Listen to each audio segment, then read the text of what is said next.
Welcome to another episode of the IMG Roadmap Podcast. Today's guest is Dr. Ali Khan. He's a cardiologist. Actually, may I correct myself, an interventional cardiologist, because there's a difference. And he's calling in today from New York City. I can't wait for you to meet him. Dr. Khan, welcome to the show. Tell us a little bit about who you are, where you're calling from, what you've done academically, and why we should care as IMGs.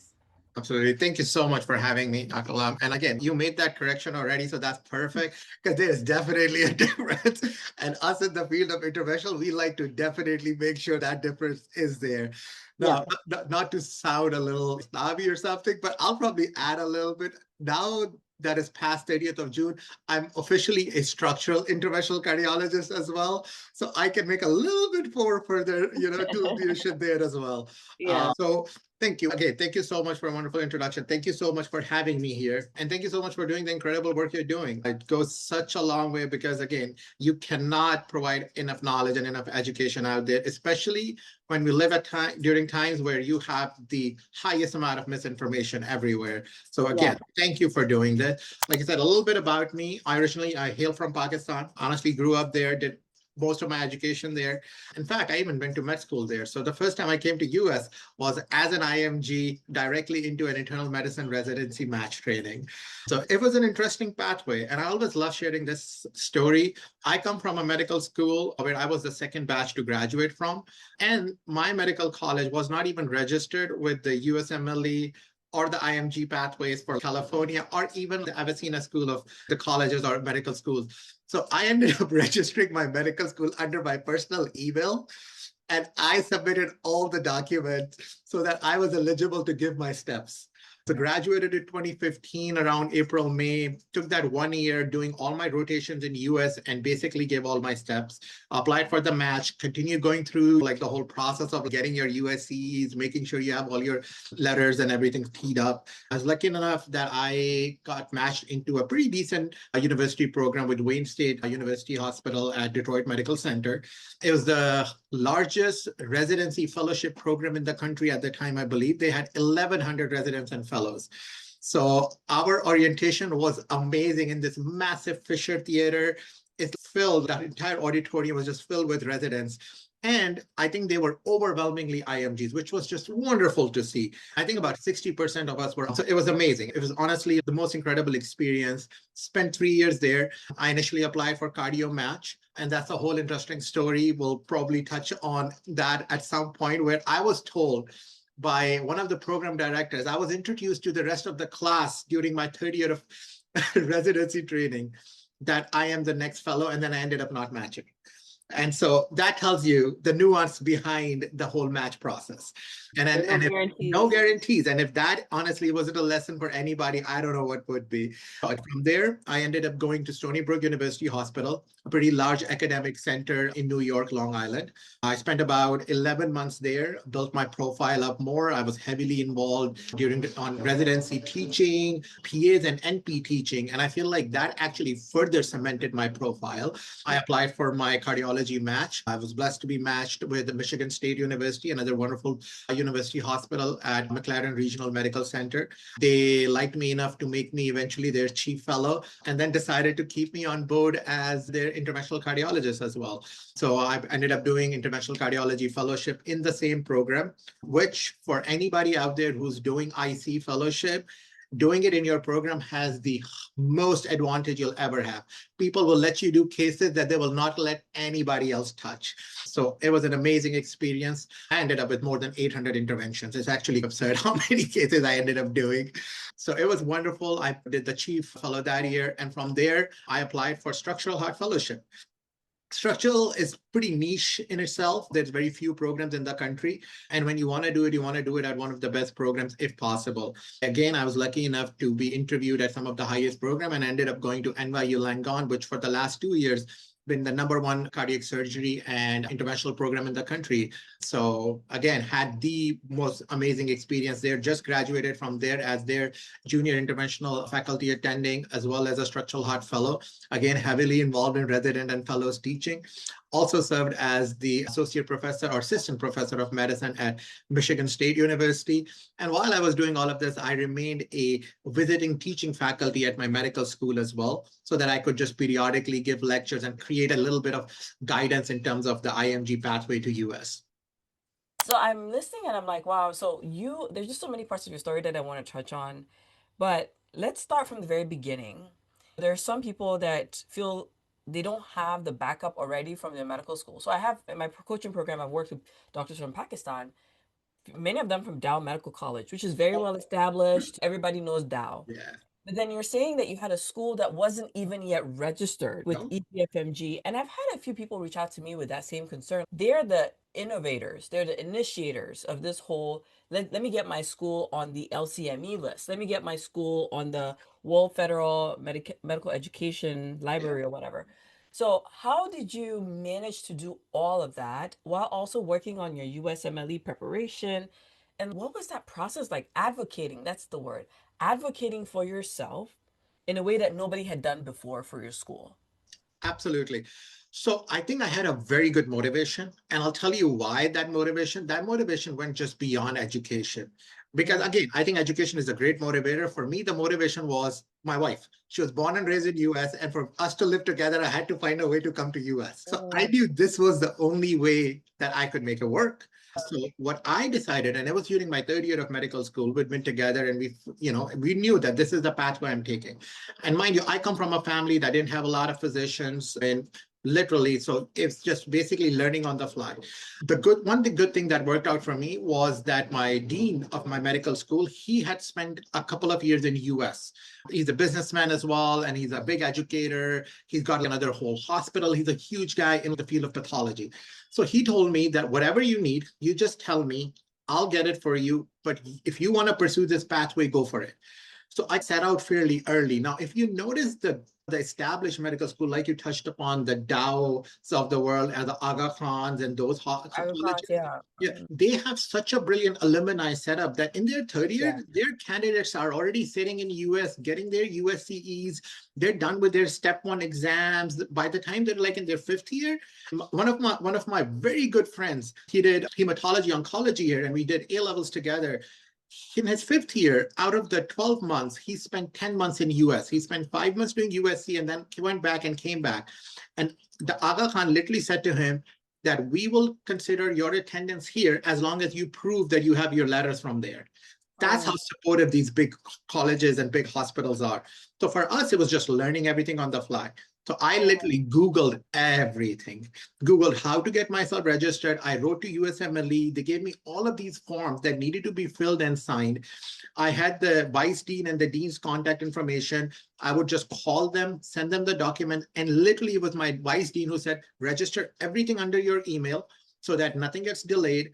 And like you said, so like the World Medical Colleges, ECFMG, there's like a yeah. list called Avicenna School of Medicines and something. Then the California Board, they all Yeah. required separate sort of registration. And it was such an arduous process. It took at least 3 to 6 months of my final year just trying to sort all of this out. And I spent a huge chunk of time just doing all of this. And then eventually we got to a point, I think, where it is eventually like this form called the 305B. That's like your final form that you submit, and then you can submit for the match and everything. That I had to even submit under my own name. And even and I had the email from ECFMG that said that they'll accept it as long as eventually everything's transferred over to The my right college. college. So Yeah. I kept it for 2 years under my name. And then when the next person who was going to apply for the match finally came on board, we then transferred everything over to the college. And then since then, now we probably have about 20, 30 of us here from that med school. But Wow. it took all the effort in the world for sure. Yeah, that's incredible. I really like talking to people who are pioneers and have that pioneer spirit because it's not only always about just us, it's like opening the door, opening a channel for other people who are like us to also be able to walk through. And sometimes, like you said, the motivator has to be beyond ourselves, to be Mhm. honest, for it to make sense. Because sometimes it's just about me, I can just continue sleeping. Yeah. But when you think about your family as a motivator or what you could do for the next generation coming behind you as a motivator, it really makes you think about things differently. So I applaud you for that. So now people are going to want to know, like, what's the name of your medical school, just in case there's someone listening who's in your medical school or from your medical school. Oh, absolutely. Now, it's funny. This medical school name is the funniest name ever. People would think that it was all in New York. It's called Central Park Medical College. I love it. It's And the like, reason is, I swear, the reason it's called Central Park is because it was built in this huge area, which was a housing society. yeah. And that housing society was named Central Park for some reason. Ah, I see. Yeah, that makes sense. That's awesome. So let's segue into preparation for USMLE, transitioning into the US system as a resident. So how did, because now, because I think what's important for us to understand is you're now over here in a very competitive specialty and even Mhm. super niche area within that competitive specialty. And the person listening probably is thinking, how do I get there? But a lot of the work doesn't start at the end of residency. It actually Yeah. started way beforehand. So walk us through how you were studying for these boards, how you were preparing for these boards in a way that you could position yourself way early on so that when you put out an application for interventional, you at least get a call back. Yep, absolutely. And I think you touched on that point that if you're going to start thinking about doing a fellowship when you're already midway through your residency training, you're already late. And that Right. the entire process starts way earlier. Now, you can say that I'm debating between a couple of subspecialties. I would understand that a lot more. But if, like, when I get candidates and they tell me at the end of their second year, hey, I'm thinking about applying for cardiology, and I'm like, good for you, absolutely do it. But understand the process that there are people who've been working towards this already since the very med school. So the Mm-hmm. way I looked at it was, and again, segues into a little bit about a story where when I applied for my medical school application, literally said that I have no interest in becoming a doctor. I only want to be a cardiologist. And Mm-hmm. literally, that was the crux of my application. For me, it took me time to understand that a cardiologist is a doctor. For me, the only thing was the heart. That's how I've looked at it. My physiology books, biology books, it was just, I was centered around the heart. So everything for me was like this organ system. Again, medical school, I remained very focused on the physiology aspects. The same when it came to the surgical aspect, I was like just truly focused on cardiology. And then when I went into my internal medicine residency, from day one, I did two or three things which I think every candidate should do. I found a mentor within the field of cardiology, or I found a third year senior who was also already applying and in the process of matching into cardiology. So I learned from them in my first year how you do this application aspect of things. I Right. learned from my mentors what it takes to be where they are or what it takes to be a cardiologist. From the get go, they were there when I needed to do some publications. They were there when I needed to do a case presentation. I took initiative in every case when it came to the field of cardiology. If there was an interesting EKG, I would jump on it. So from the first 6 months, it was established within my program that this guy wants to be the cardiologist of this entire group. So anytime an interesting case came within the field of cardiology, they would just naturally hand it to me. So now I got a lot of case presentations. I went ahead, I presented at ACP Michigan. So you get involved in so many of these extra activities that kind of help become part of your overall profile to eventually that you're going to send to your programs when you apply for cardiology. On top of that, and this is not just the beyond research, while you're doing all of that, you want to maintain decent scores because scores don't leave you behind. I would say up until your first fellowship, scores remain integral. Now, Mhm. once you go beyond that, people stop looking at scores because they just want to know how well you did during these training years. Yeah. But your Yeah. first fellowship, they'll still look at your scores. So I maintained decent grades. I made sure I'm studying for that. Like when we had our what we used to call at that time mix up rounds. So for cardiology, I was like super focused because at that point I knew that we had two cardiologists who were sitting there. For me, it was a chance to impress them to get good letters from them as well. I Mm-hmm. went to the bigger hospital to do rotation where they had cardiology fellowship as well. So I could directly rotate with people. And for me, I never looked at rotations as rotations. To me, they were auditions. And Mm-hmm. at that point, if I'm auditioning for that position, I have a better chance than any candidate they're interviewing because the candidate they're interviewing is sitting in front of the camera for half an hour. I'm there Mm-hmm. for 3 months. Yes. I don't know why So, people don't realize that. Yes. and, Yeah. and that to me is like how you set yourself up from day one. You take everything together. And while you're doing this, you cannot ignore what you're doing, which is pure internal medicine as well, because you've got to learn that. You've got to pass your step three if you haven't already, and you have to pass your ABI. Wow, that is so good. So good. So we can go into the weeds of like what I typically ask residents, but I feel like you have so much more of a wealth of knowledge that let's just go into advising those that are applying. Because oftentimes in this interviews I go through like details of score performance, but I feel like we're past that. Let's just go into some very like easy to grasp advice for somebody starting out with residency application this September? Let's start there. They're seeking internal medicine, emergency peds. The concept is the same, in my opinion. Very Yes. few variances, especially for the primary care specialties. But then when you go into surgical, you have a few variances as well. But what are some general things that you are advising your mentees now, the students and residents that you've worked with who are like, hey, Dr. Khan, we are preparing for this September. It's already July. What do we do? Absolutely. And I think that's basically the biggest question. What do I do to match into a US residency training program? Right Because now, yeah. because the way I look at it, you're already past where you're going to give exams and you're going to get your scores back. That thing is already done at this point. So Mm-hmm. you're looking at how do I solidify my application to become the best candidate when I go and interview at a program. In fact, I'll Yeah. take a step back. How do I get an interview at a program to begin with? Yes, So, and let me just touch on that for a second because I think most of us think of the match, but the match yes, is an outcome. yes, In order to get to that outcome, we need to have been invited to as many interviews as possible. I think yes. like we need to first start with getting invitations to interview. And that's why my focus is like get yourself interviewed. Even if you don't go there, even if you don't match it, interview. Yeah, That's where we start. So yes. let's talk about that. Yes, let's go into getting interviews. Absolutely. And I'll come to that right now, but I'll just say one thing. Don't do it like, I look at myself. I'm an IMG. I'm not a US medical graduate. I don't have the luxury of applying into 30 programs and getting 25 interviews. It's a very different concept altogether. They've Mm-hmm. worked very hard and they've been in the system, and it's an entirely different sort of process for them. So when I did it, I applied broadly and I got about 13 interviews. I went to every single one. I did not miss a Mm-hmm. single interview because Mm-hmm. I don't think I have the luxury of missing interviews. So Mm-hmm. coming into like, what do I do to get myself an invitation? So your Mm-hmm. scores are set in score, like that's already done. It's now how Mm-hmm. do you build your application? And Right. Atlas has everything laid out for you in that application. The whole concept of what we call the 2+2 or the 3+3 rule, that touches the first aspect of it, US clinical experience. Mm-hmm. Get as much US clinical experience as you can, because it's not just your experience in training here. It is not just you getting familiar with the healthcare system. It's you being able to use the EMR. It's you being Mm-hmm. able to speak to the patients. It's you being able to communicate with the patients, with the program, with the staff, and everybody.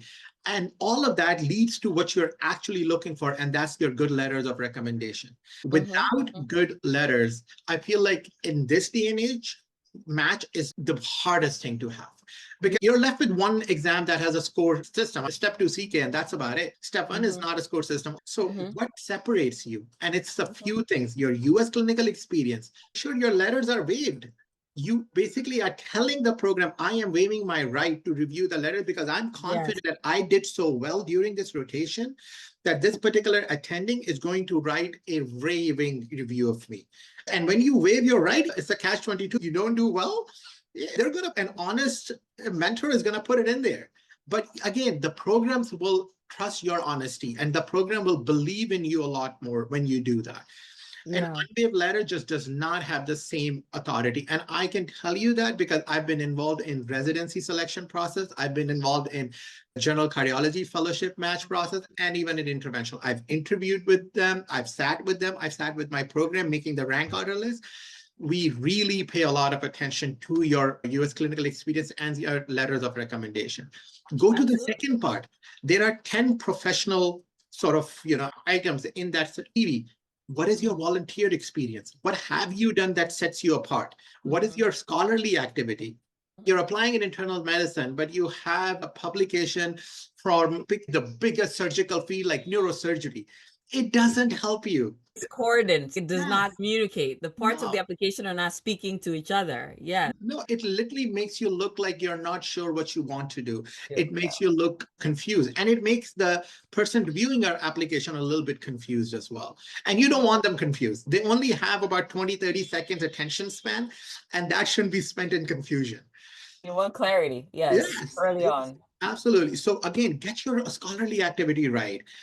If you are somebody who's done any sort of mentorship, put it in there. Yeah. What is it extra, your extracurricular activity? Put everything that sets you apart. Do Yeah. not have grammatical errors in your application. It is Yeah. the biggest no-no. It is one of the biggest turnoffs for all programs. Don't make mistakes like that. These are such small things, but people don't realize how far and beyond they go when it comes to the match process. Yeah. This is, No, and this, yeah, sorry, go I ahead. love it. No, I just love it. I'm like, I just love it. Keep going, please. And this is strictly just from that ERAS 10-point application so far. We haven't even gone into anything else, right? Yes. So that ERAS is making your CV. Your CV is basically saying, this is who I am, and think of me as good enough to be given an interview. And so it has to be pitch perfect. You can't have mistakes there.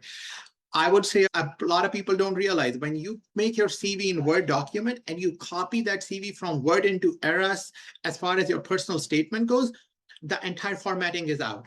You have to have the right format. They clearly it's defined. It's between 600 to about 825 words. The number of paragraphs are defined. Where what paragraph is what? Like the first one is your introduction. What is your punchline? What is the last paragraph? It is a summary of you in some ways. It follow those guidelines. They're there because the program director can only read so much. Nobody will read every single word of your personal statement. I promise you. Nobody will. I've never done it, and none of my program directors have ever done it. They will read your first paragraph, they will read a bit of your second or third paragraph, and then they'll read your final paragraph. And I can tell you this because when I interviewed for interventional cardiology match, my program director said, why is your letter so good from this person? And why did this person call me 5 minutes before your interview? Do you know them? And I was like, no, sir, but I worked very hard with them. And they had told me that they would reach out before my interview. And he's like, they did reach out and they put in a great word for you. And I appreciate them reaching out because this is what we feel like is an honest recommendation.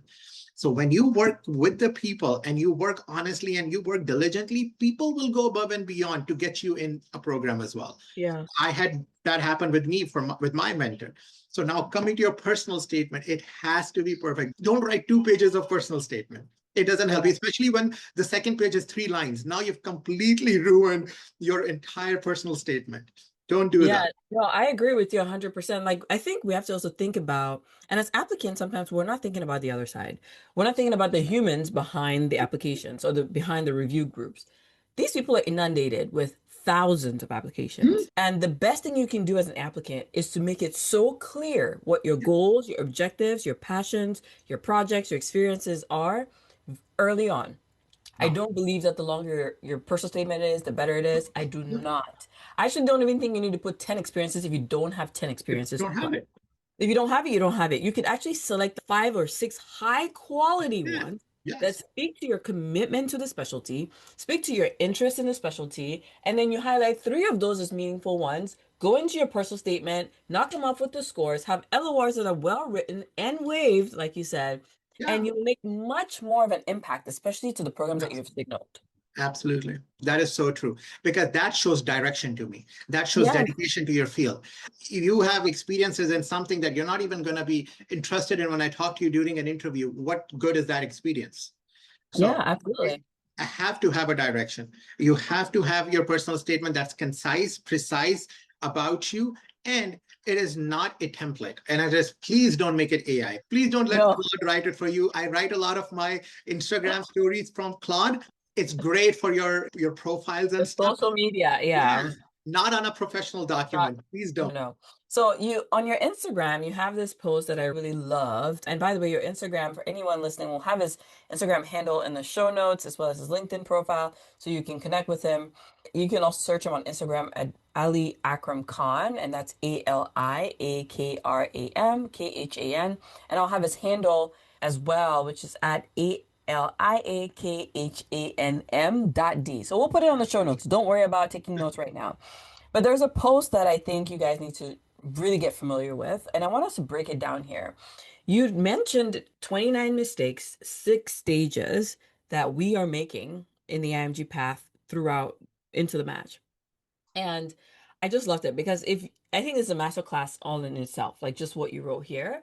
The first thing was before ERAS, you mentioned, and you said delaying ECFMG certification is a big error, which verification, which is something that you actually did from ground up. Yes. Treating Yes. observerships as hands-on USCE applying to specialties that don't match your profile, and not verifying visa sponsorship.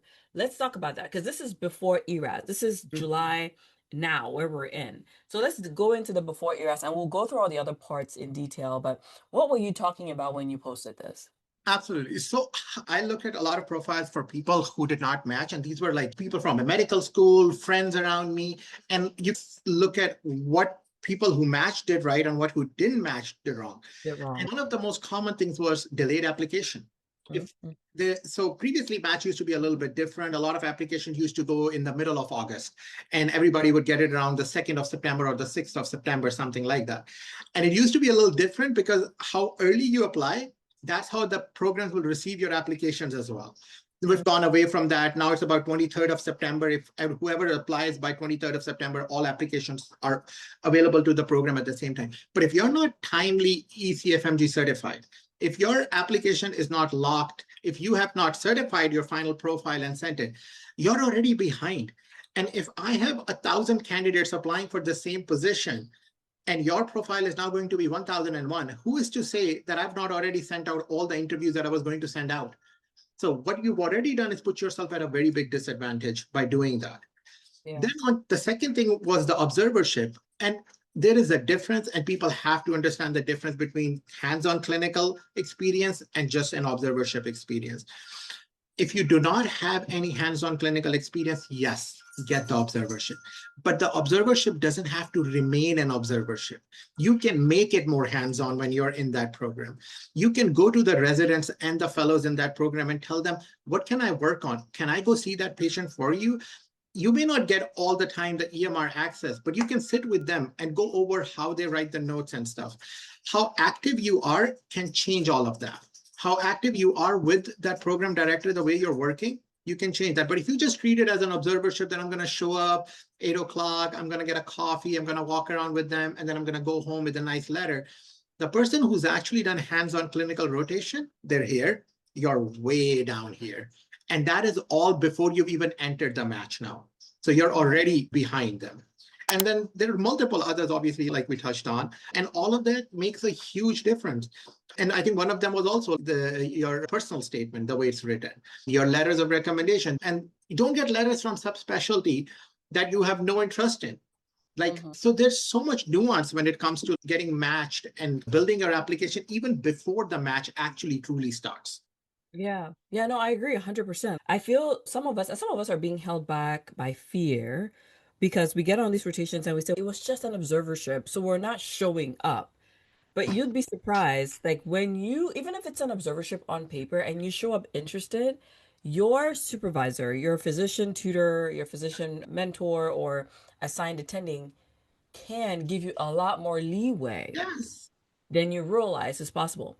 They're not going to put you in harm's way and allow for malpractice to hit you or hit them, but it will open the doors for them to really allow you to talk to patients, Yes. to interact with patients in a way that still makes an impact for your application. So we always say, oh, it's hands off. But did you ask? Did you talk? Did you engage them? Did you ask him like, hey, let's talk about this case. Why did you do it this way? Why didn't you do it this way? Like, how Yes. about this? Can I go back and interview the patient? You can have hands off work. And first, before you know it, that attending is letting you do stuff. But that's not the Exactly. point. But before you even get there, how are you engaging that person? Are you asking them questions? Are you showing your thought process? Because we think we have to be perfect in an observership to make lasting impact or an impact that makes a change in our LOR. But no, just being inquisitive and interested sometimes goes a long way. Long Because way. people want to Long. teach learners that are interested and show interest. Absolutely. And then what Yeah. people don't realize is at the end of the day, this is a very small community. I know Yes. somebody who you've already applied to. And if Yes. you've put in that diligent work, and I like you as a candidate, and I don't need to like your scores, and I don't, and trust me, 90% of the time, I would not care about your medical knowledge. Yeah. As long as you have the basic knowledge, that's all I care about. If I like your attitude, I like your availability. My attending used to say, you should always be somebody who's affable, available, and there was one more A, and I always used to forget that. But he's like, availability, it starts with availability. And he said the last A is your ability, because you will learn your ability. We will teach you that ability. But Mm. it's literally being affable and available. And that's literally the crux of it. Oh, I love it. I love it because availability is not only physical presence, right? It's also being mentally engaged. It's Absolutely. asking questions. It's interacting with the patients. And when someone's interviewing a patient and you're standing as a fly on the wall, it's like you're not even there. Yes, you're observing, but it's one thing if the patient answers a question and it triggers a response in your brain to say, oh, let's go deeper into this, right? It's a general exam. They're there for chest pain. Let's just take that example. And they start talking about their blood pressure. The next trigger you're thinking about is, do you have a history of high cholesterol? Or what are you taking for, are you on a, like when you engage the patient like that, your attending is sitting there and thinking, oh, they're thinking about their risk factors for a Right. coronary event. And little things like that go a long way and compound by the end of the rotation. Now you're just not collecting information, you're interpreting EKGs and offering your perspective before they ask you to pimp you, right? I think this is this. Yeah. And then that you're telling me like, oh no, I feel like that's why do you think that? And then let's walk through why that's faulty and then correct it. That's availability. That's just Absolutely. being available to learn and being approachable, just being there and not just Being being a fly there. on the wall. Right. Yeah, absolutely. Being there, literally take initiative. There is so much knowledge to be given around.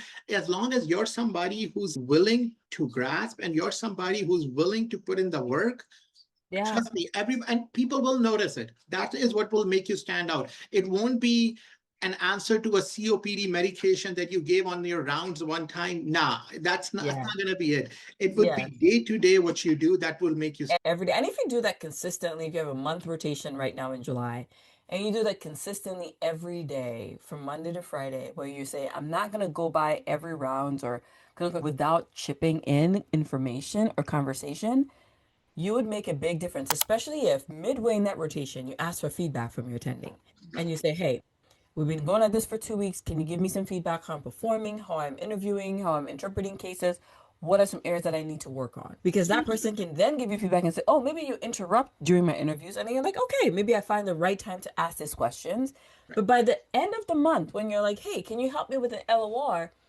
You're no longer coming in with, oh, you didn't do this and you didn't do that. Yeah. They're coming in with, you implemented the feedback I gave you. And Yes. that alone is something they can write about.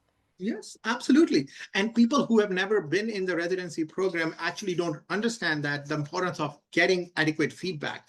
Because Yeah. once you're in a residency program, you will realize that you will have either a bi-weekly or a monthly feedback, a performance evaluation. When Mhm. you're in a rotation, I did it when I was rotating.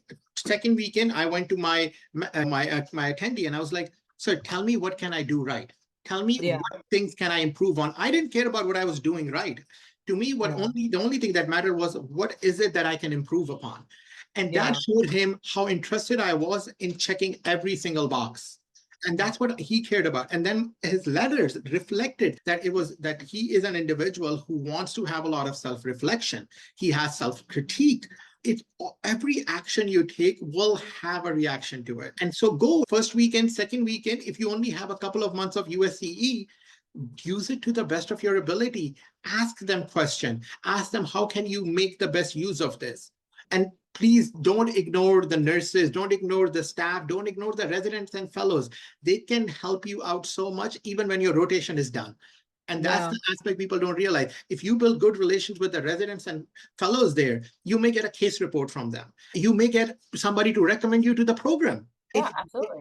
So there's always, again, there's so much going around. Just keep your eyes open and again, be available. Like we said, just be Yeah. available. Yeah. Let's move on into talking about applying to the wrong specialties for your profile. What are you had a take on that? You said only 29% of PDs regularly consider non-US IMGs for interviews. And I'm sure you Mhm. got that through, it says NRMP and IMG Yep. Prep. So applying to near zero specialties for IMGs with an average profile, you wrote waste application fees and distort signal strategy. Let's talk about that, especially in line with signal strategies. Because one thing I saw last year was this. I saw applicants who could probably get into some other specialties. First, not only applying to things that I consider, I usually break it down to reach versus strategy programs. They were focusing on reach programs and then they were giving those signals to those reach programs as well, like as a way of seeking attention. Hey, look at me over here. When sometimes I think if you give your signals to your strategy program, so the programs that you're actually hitting the target on, that may not be Mayo Clinic, it may not be Harvard Medical School. It may not be, what's the other one everybody wants to go to? Cleveland Birds. Clinic. Yeah, Stanford. So maybe, and I'm not saying you guys shouldn't apply there. Okay, that's not what I'm saying. Because somebody like to send me hate mail now and say she said that. That's not what I'm saying. I'm saying maybe instead of strategizing with those, find those community programs, find those programs that meet your portfolio better, and signal to them. Yes. But let's talk Yes. about your take on that. Absolutely. So I look at it this way. To me, what is more important to you? Is it to match or is it to only match into Cleveland Clinic? If your entire goal is, I only want to match into Cleveland Clinic, good for you.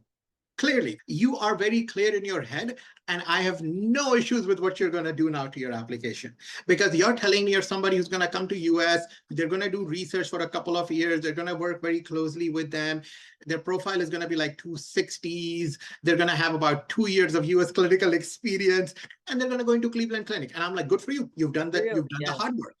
But if you're going to tell me that you're somebody who is, and I've always looked at applications this way. You have a very strong application, you have a conservative application, you have a weak application. And those are the three categories I put all the applicants in.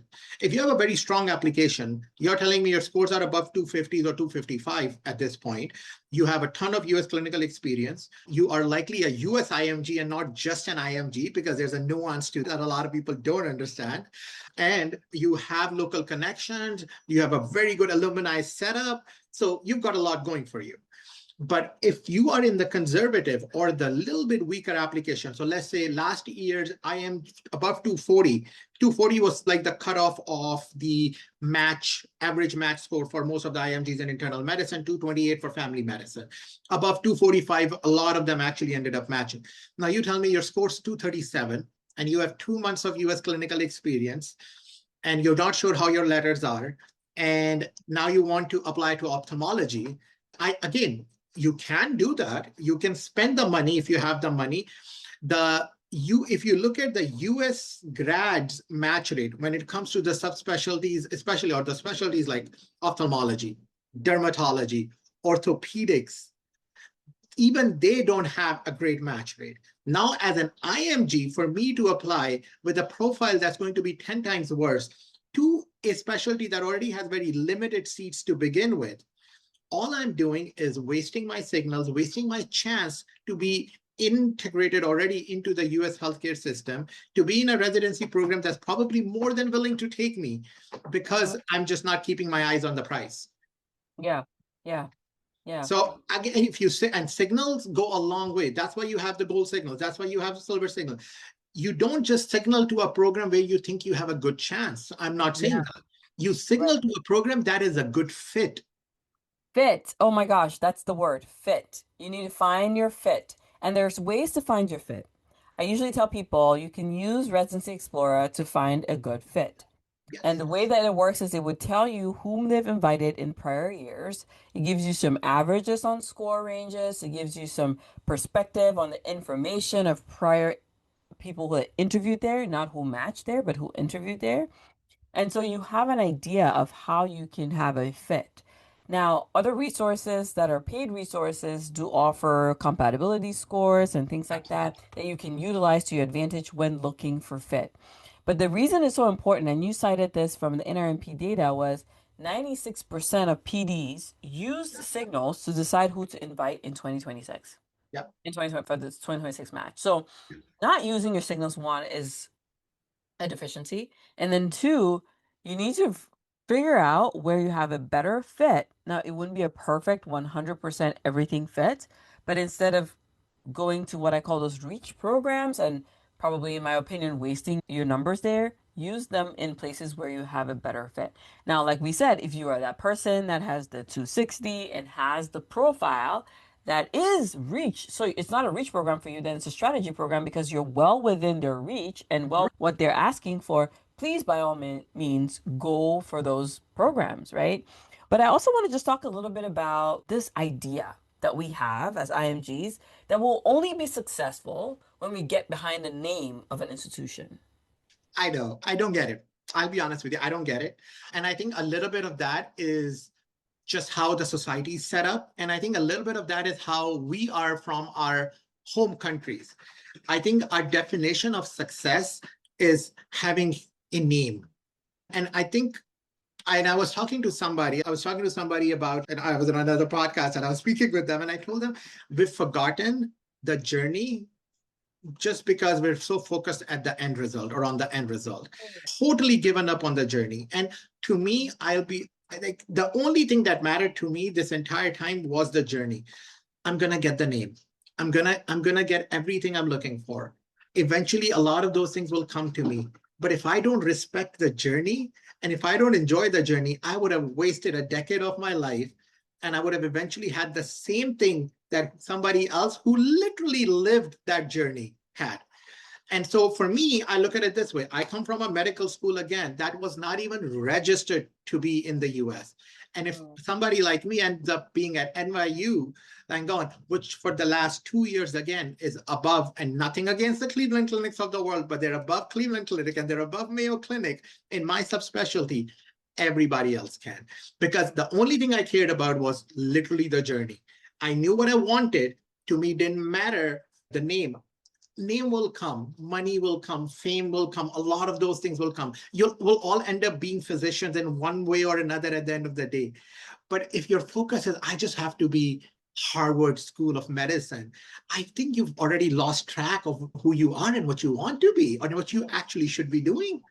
Yeah, I agree 100% because I also bought into that. As an immigrant, you leave and you think if you come to the US, you should only go to places that are like, it's to your point, Harvard, MIT. It has to be something that stands out. Not saying that people shouldn't have those dreams, but you could be just as successful Yeah. going to another program because they're all accredited by the ACGME. Okay. If the ACGME did not think that they were okay enough to stand and train people just the same way Harvard does, they will shut them down. Yes. If the ACGME did not think that they were worthy of being the creators of physicians in the United States, they will shut them down. And they have done that time and time again. So, first of all, and yes, there are some bad programs out there. We're not saying that all programs are good. There are some that are really bad, Oh, yeah. right? Yeah. And they're probably in ACGME purgatory right now. Yeah. But it's important that we realize that success is not going to come when you hide behind someone's name.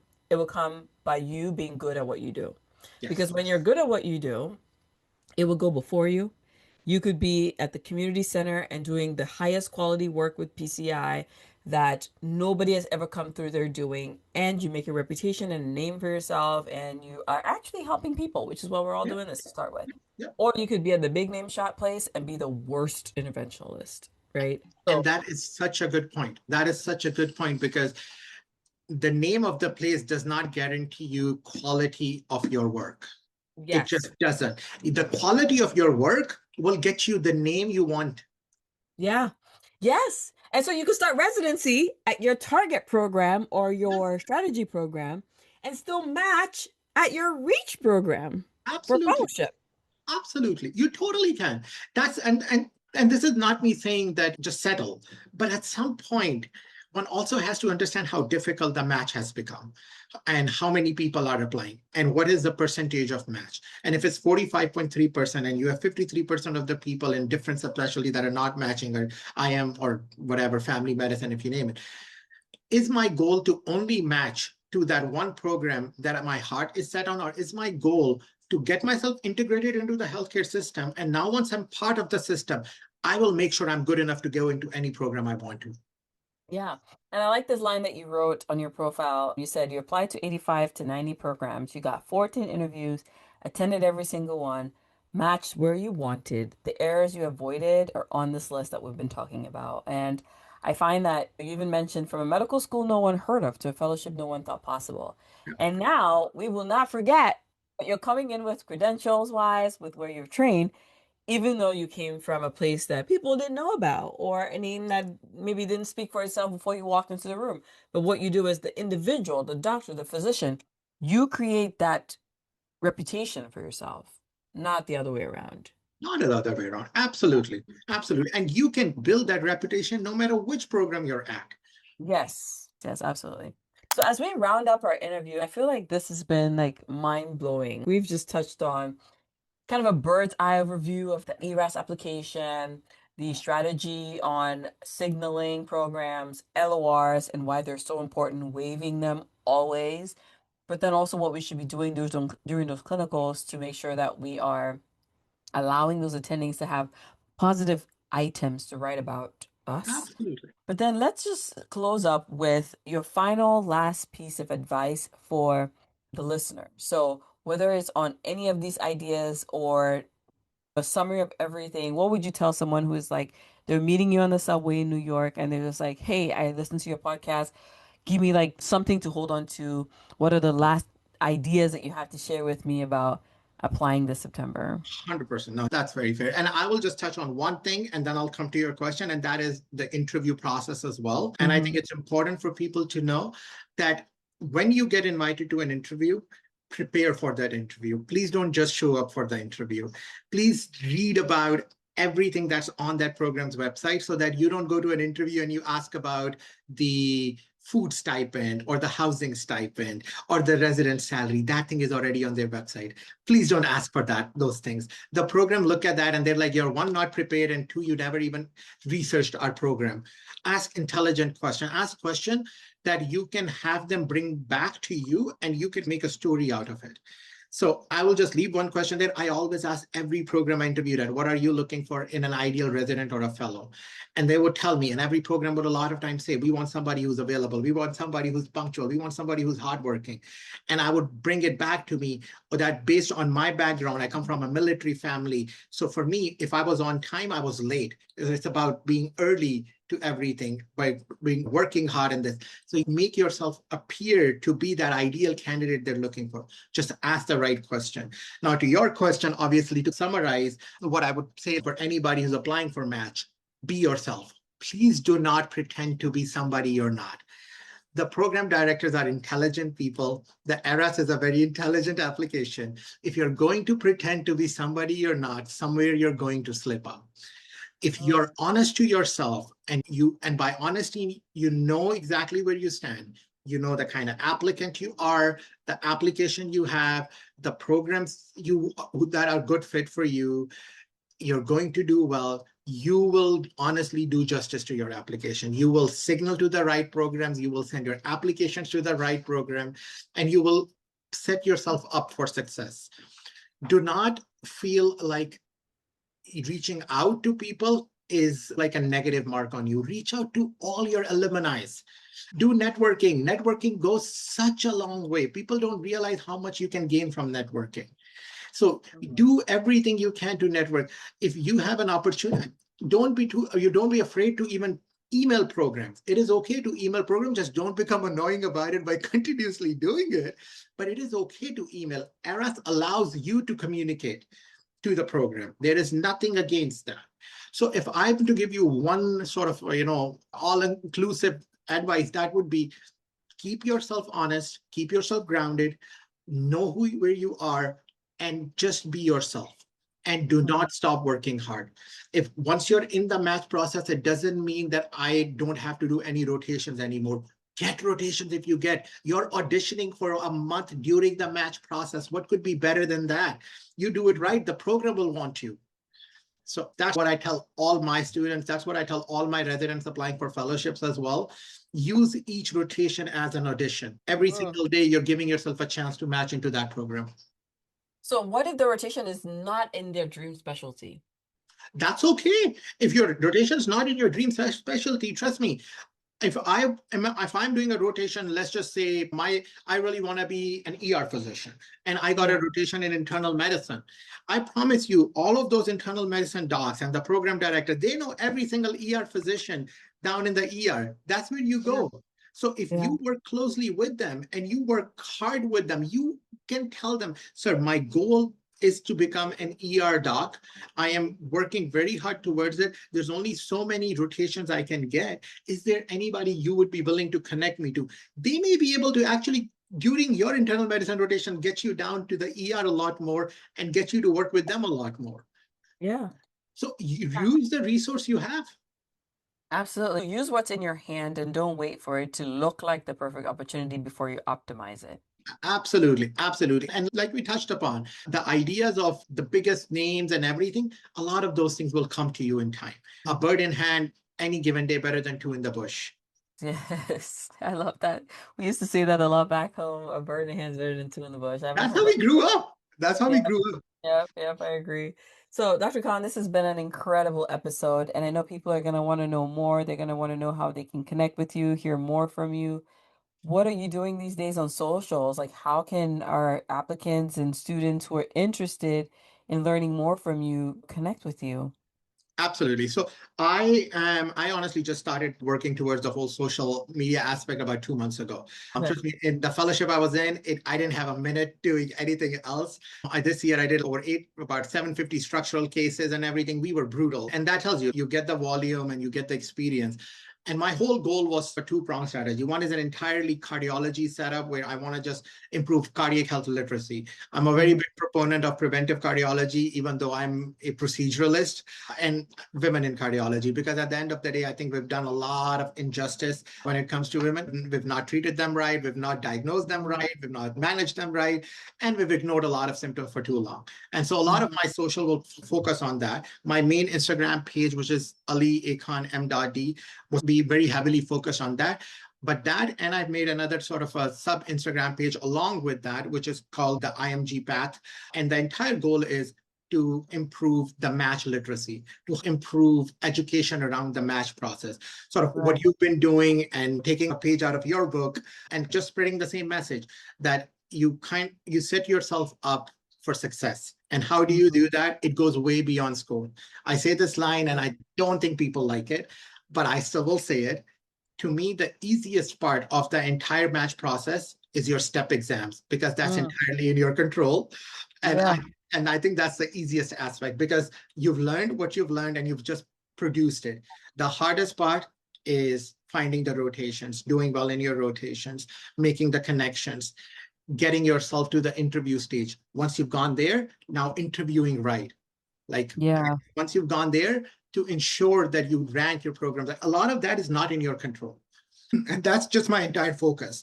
That if I can help somebody with all of that is not in their control, just to get a little bit better information, I would love to do that.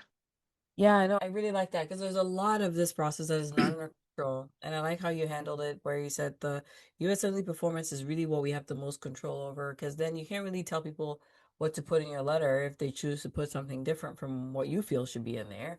You can't really force people to give you an interview either. So a lot of it is not within your control, but you can definitely take these recommendations that we're sharing with you, implement them, because we know it works and we've seen it work time and time for other people, but we are talking out of personal experience as well. This has worked for us. This is continuing to work for people that we are mentoring, that we're working with, that we're coaching. It's worked for people that have been alumni through my coaching programs. So I know that this stuff works. And a lot of it is soft skills, to be honest. A lot of it is understanding and reading a room and being able to participate in nonverbal communication. But at the same time, you have a lot of power in your hand to influence your experiences, to influence what goes in your LORs, to start working your application right now and not waiting until September 1st to open up ERAS and start filling things out. Start dabbling in it right now. Every day, one day, every day you do one thing in your application, whether it's you put in your one experience, the next day you put another experience. Before you know it, end of July, you have an application that you can start passing out to mentors and supervisors to read and to review for you. Yeah, Right? So I yeah, feel like there's just so many opportunities there for us, especially with this time advantage that we have. This episode is going to come out in July so that you can actually implement for sure. and take this feedback, start working on it. You can connect with Dr. Khan and we'll put all his links in the show notes, the IMG Path page and his personal page.